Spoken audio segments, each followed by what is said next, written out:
क्या होगा मौसी? सब कुछ कुशल तो है? मैं तो बस इतना जानती हूँ नंदराज, ये लोग आपसे मिलना चाहते थे। कौन?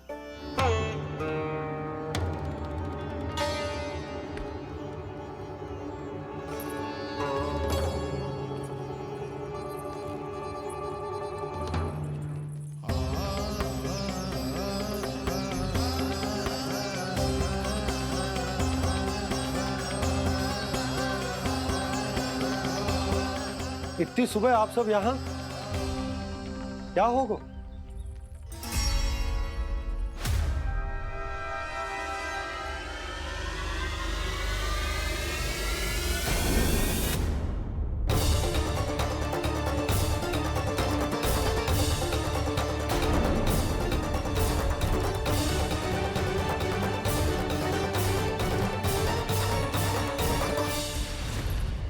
हमारे भोले भाले गोकुल वासियों को फंसाने के बाद यहाँ आने का साहस कैसे करो तूने? यशोदा, पूछो जी, पूछो इससे, ये क्या करो यहाँ?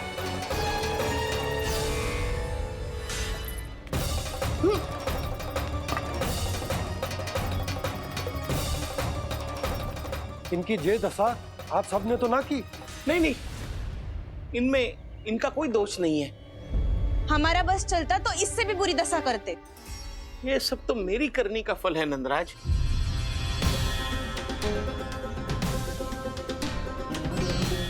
इसे इसके किए का दंड मिल गया है।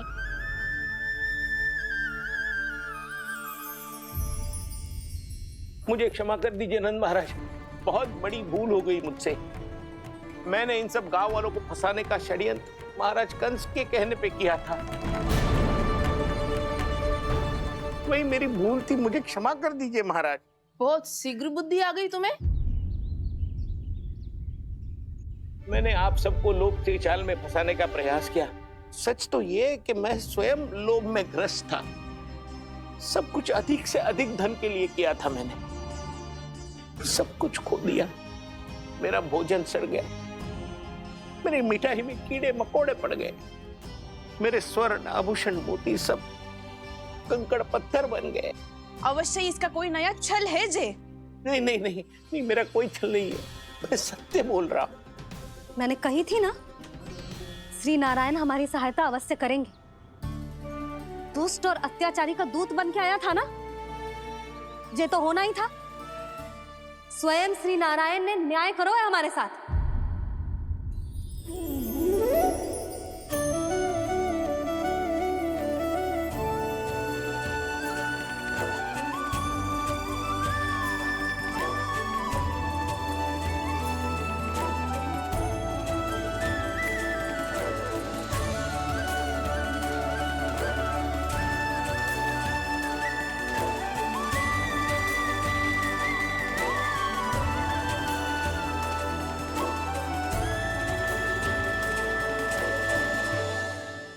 आप बिल्कुल सही कह रही है।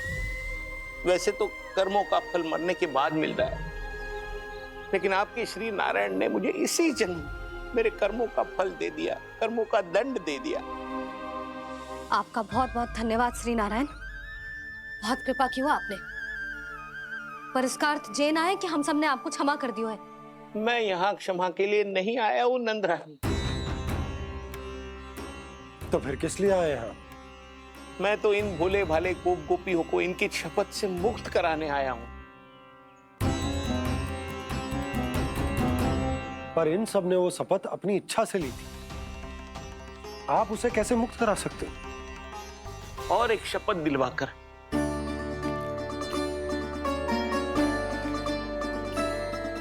आप लोगों ने भगवान श्री नारायण को साक्षी मानकर यह शपथ ली थी कि आपका सारा दही, दूध, घी, माखन आप केवल मुझे और मुझे ही देंगे। आज उसी भगवान श्री नारायण को साक्षी मानकर मैं आपको शपथ दिलवाता हूं कि आपका सारा दही, दूध, घी, माखन, उसमें से एक कण भी आप मुझे नहीं देंगे। प्रतीक्षा क्या कर रहे हो आप सब? शपथ लो। हाँ हाँ,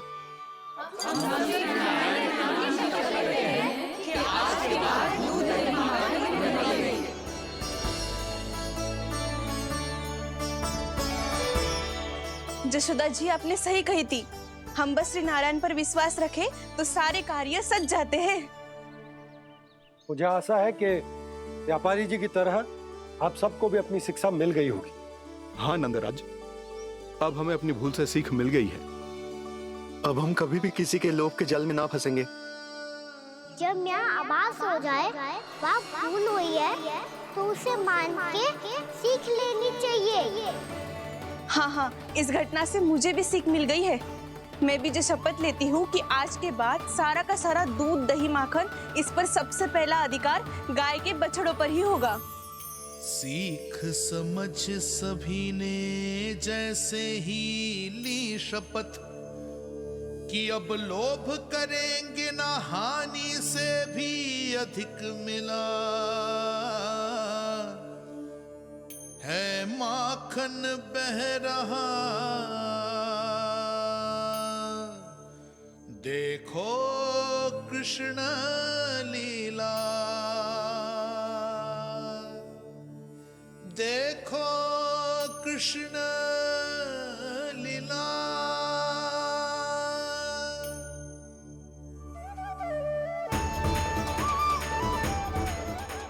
हाँ, और हम दोनों भी श्री नारायण की शपथ लेते हैं, दूध दही माखन बेचने के लिए हम बाद में बचाएंगे और पहले अपने बालकों को पेट भर के खिलाएंगे।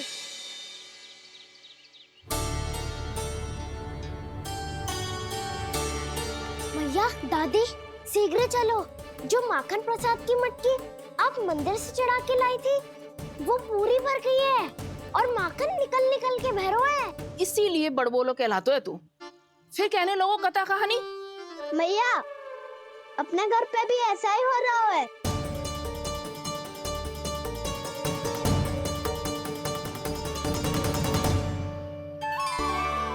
यशोदा, वो देख तुम्हारी माखन की मटकियां।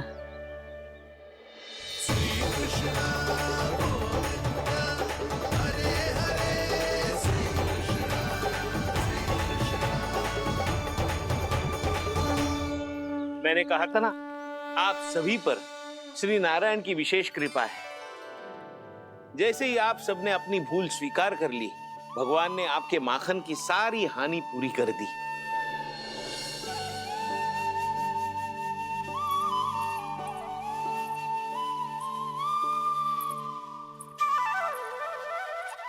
यशोमती मैया के नंद लाला,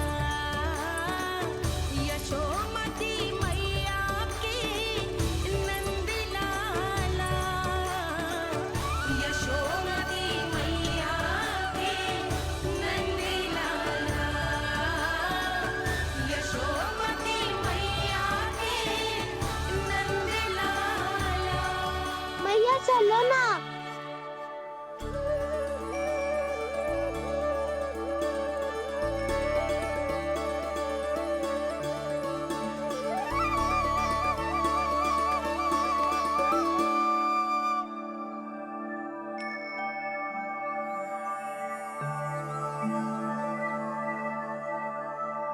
कौन से कान्हा पे विश्वास करूं मैं?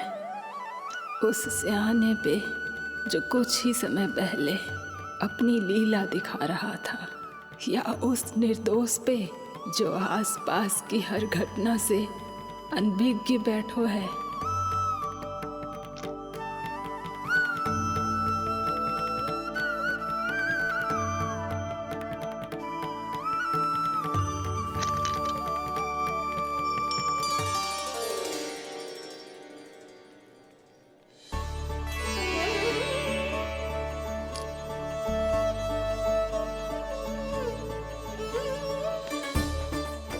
तो क्या इसका अर्थ ये है कि जब हम अच्छा कर्म करते हैं तो हमें पुण्य लाभ होता है, और जब हम बुरा कर्म करते हैं तो हमारी हानि होती है, हम पराजित हो जाते हैं?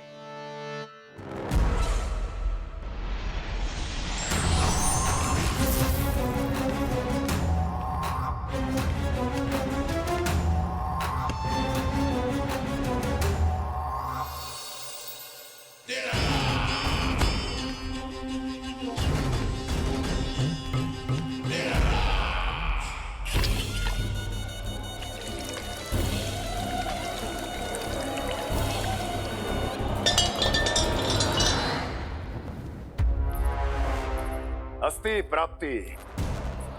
मैंने कहा था ना, ये सारी माया उस विष्णु अवतार की है। अरे वो तो इतना भी शक्तिशाली नहीं है कि अपनी ही माया का प्रयोग पर्याप्त समय तक कर पाए और मुझे पराजय स्वीकार करने पर विवश कर पाए।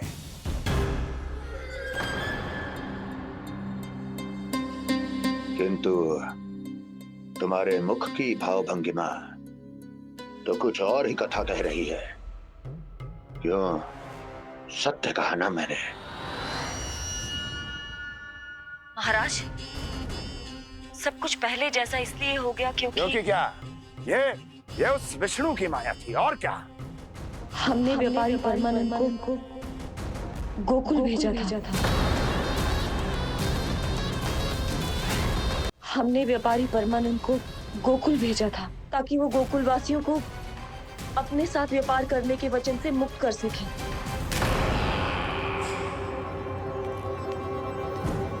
मेरी आज्ञा लिए बिना, मुझे बिना बताए मेरे लिए हुए निर्णय को पलटने का साहस भी कैसे कर लिया तुमने? हमने आपकी ही विचारधारा का अनुसरण किया है महाराज।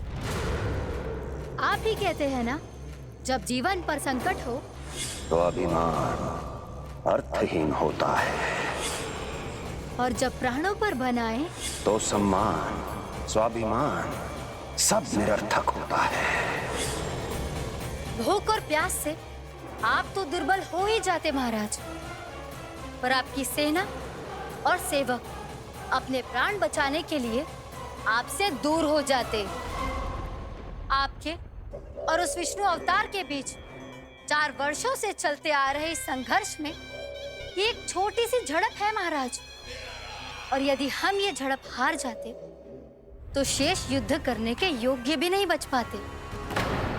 जब आप पूरी तरह से अकेले, शारीरिक रूप से दुर्बल और असहाय होते और तब वो विष्णु अवतार, वो बालक आप पे प्रहार करता, तब आप क्या करते महाराज? आत्मरक्षा आवश्यक थी महाराज, क्योंकि शत्रु पर उसके वार से भी अधिक घातक प्रहार करने की योजना तभी बनाई जा सकती है जब तन और मन दोनों पूरी तरह स्वस्थ हो।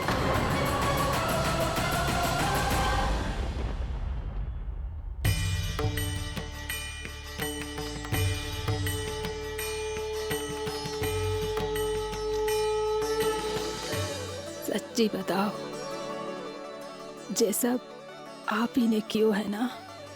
आप बहुत दूर से आई हो ना, भूख लगी होगी। मैं माखन लाऊं? आज पूरे गोकुल में माखन बह रहा है।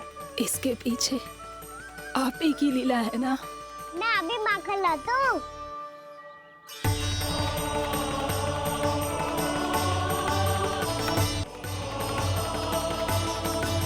ये लीजिए। बताओ ना, पूरे गांव में प्रसन्नता की बयार बह रही है। हर ग्रामवासी के मुख पर हर्ष और उल्लास दमक रहा है।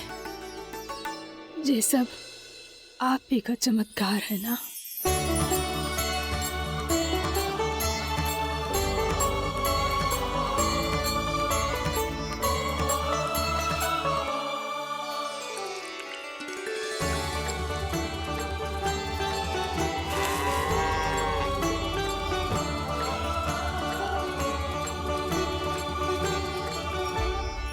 बताओ प्रभु, ये महिमा आप ही की है ना नारायण? ठहरो, मैं आपके हाथों से खिलाऊंगा आपको।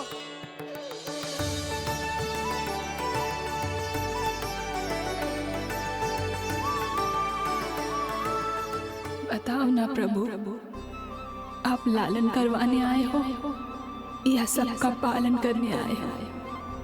बोलो ना प्रभु, बताओ ना।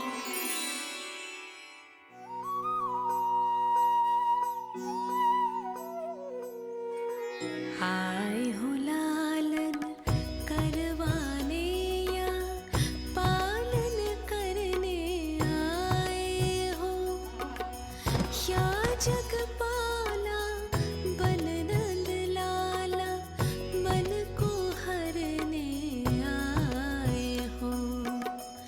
आए हो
बताओ ना प्रभु, कब दोगे मेरे प्रश्नों का उत्तर?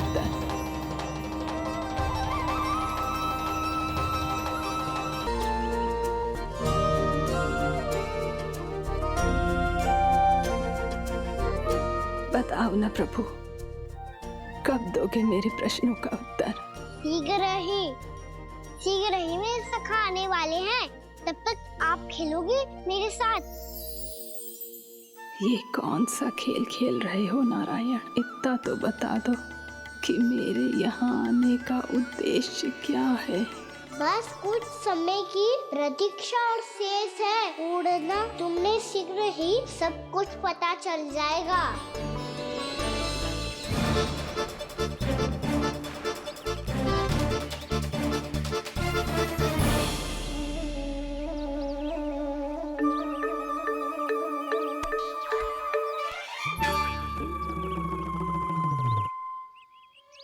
मैया ने शीघ्र आने को कही थी, ना हो गए हो तो दंड मिलेगा।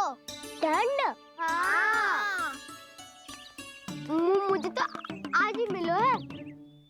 1 से 20 तक पहाड़े सुनाने थे, ना सुना पायो। दंड तो मुझे भी मिला था, 20 उठक बैठक कराई थी मैया ने। मेरी सोचो 2 गुना दंड मिलता है मुझे। कभी मैया उल्टी टांग पे खड़ा कर देती है, तो कभी दादी सीधी टांग पे। अच्छा ये ना संतुलन बन जाता है।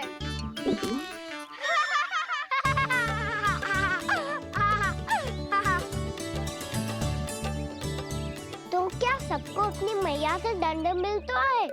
हाँ। दाऊ आपको भी? हाँ मिलता तो है। क्यों, तुम्हें कभी दंड नहीं मिला था ना? हाँ, एक बार कान पकड़ा था मैया ने और एक बार डांटा भी था, पर दंड तो कभी ना मिलो। वैसे कहा ना, दंड का भी एक लाभ होता है। लाभ? हाँ, सारी माँ पहले दंड देती है और फिर 2 गुना प्रेम करती है। जितना बड़ा दंड उतना ढेर सारा प्रेम। हाँ, सही। तो मैं भी आप जाके मैया से बहुत सारा दंड मांगूंगा। मांगने से ना मिलता है दंड, वो तो कछु गड़बड़ करे तो मैया अपने आप ही दे देती है। अरे कन्हा, कहाँ चले? अपनी मैया से दंड मांगने।